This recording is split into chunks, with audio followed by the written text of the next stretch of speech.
The Knicks are one of the hottest teams in the NBA right now.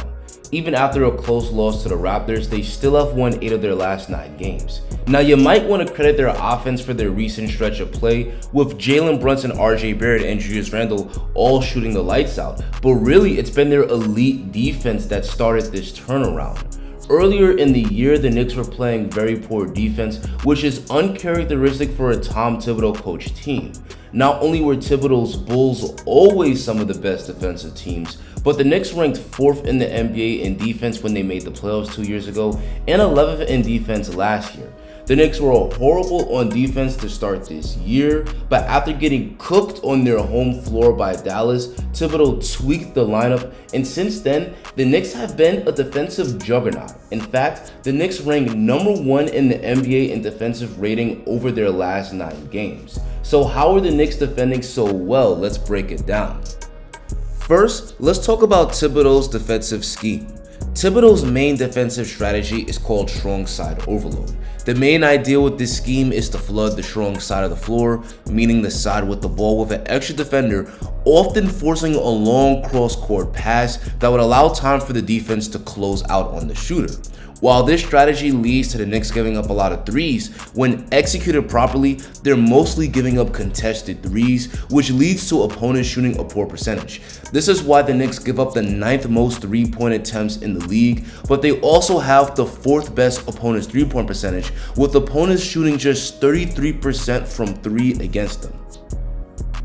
Earlier in the season, guys like Derrick Rose, Cam Reddish, and Emmett Fournier weren't executing this defensive scheme properly. They weren't closing out hard on shooters, so Thibodeau took them out the rotation. Since then, Tibbs has been playing more defensive-minded players like Quentin Grimes, Deuce McBride, and Emmanuel Quickley, and because they've been executing this scheme much better, the Knicks team defense has become elite.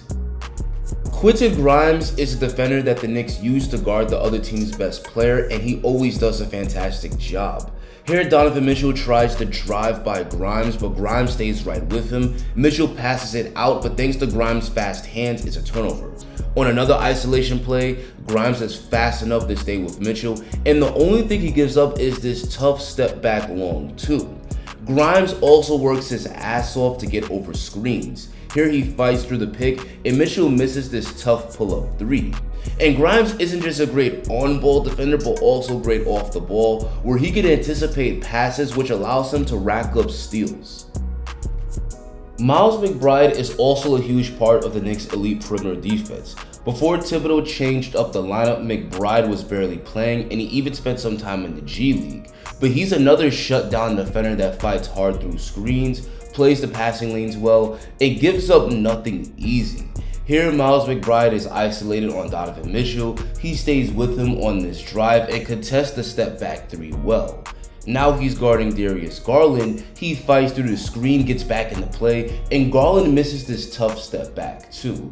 And Emmanuel Quickley is another amazing perimeter defender, whether it's racking up steals, navigating through screens, and locking up opposing guards. The Knicks have some great defensive guards, but I also think Jalen Brunson is an underrated defender on the Knicks. His lack of size makes him limited as an on-ball defender, but he's a very good team defender.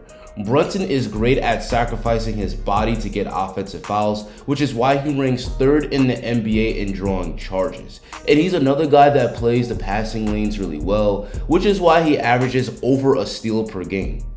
Should opponents get by the first line of defense, the Knicks have one of the best rim protectors in Mitchell Robinson.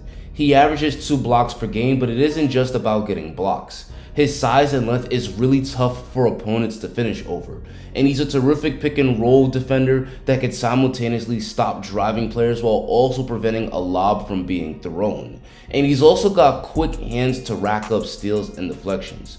Overall, Mitchell Robinson is a great defensive anchor. And it looks like the Knicks' defensive effort has rubbed off on their bad defenders. Randle is normally a poor defender, but recently his effort has improved. He's not only guarding his man much better, but his team defense has gotten better, whether it's getting steals or rotating over to protect the rim. Lastly, the Knicks are defending in transition a lot better. Earlier in the year, the Knicks weren't getting back on defense and teams were scoring on the fast break. But now the Knicks hustle back on defense, and even when opponents get outlet passes, they aren't going to get an easy basket because the Knicks hustle back. Overall, the Knicks' incredible team defense is the main reason they've been so dominant over this 9-game stretch. If the Knicks can continue to defend like this, they've got a great shot at finishing as a top 6 seed. But anyway, that's going to be it for me. What do you guys think of how the Knicks have been playing defense? Tell me in the comments. Guys, I'm trying to get to 12,000 subscribers before the end of the year, and I'm almost there. So please, if you enjoyed this video, drop a like on it and hit that subscribe button. And for a deeper analysis on the Knicks' recent high level of play, click this video right here.